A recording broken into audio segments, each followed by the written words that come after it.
Hello there and welcome to the new Google Data Studio tutorial.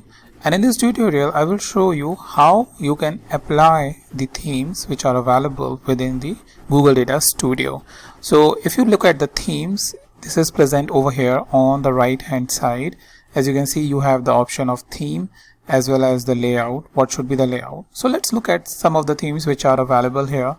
So what does this really indicate? Well, this gives you an idea as well as pre-configured color, text and chart configuration, not chart but chart color configuration, which you can use as part of the standard dashboard in your particular dashboard which you are planning to design. So for example, if you want to use this particular theme which will show you these sort of colors when you are creating the chart, you can just select this and this theme will be applied on this particular dashboard.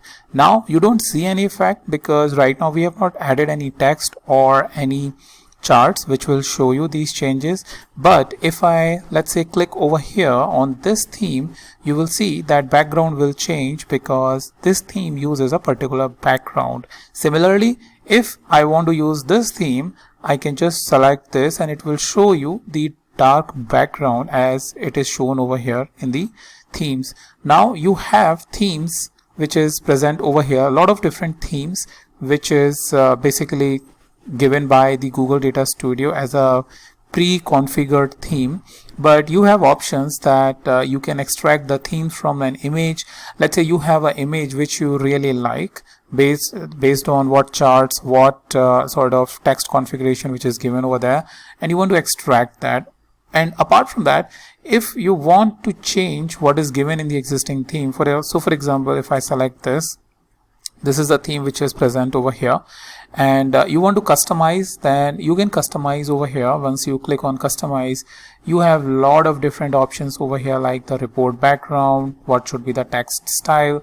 So everything, as you can see, is configured based on the standard theme, which you can then change as per your need. And once you are done, you can close this as well, and then also change the layout. So for example, based on header visibility that you want to always show, hide, navigation position, what should be the size of the canvas, which you are seeing it over here, then snap to smart guides or grid, and what should be the grid setting and report level, component position, all of those things which is slightly advanced in nature and you would require it when you are going really in depth, and then you can go ahead and change it.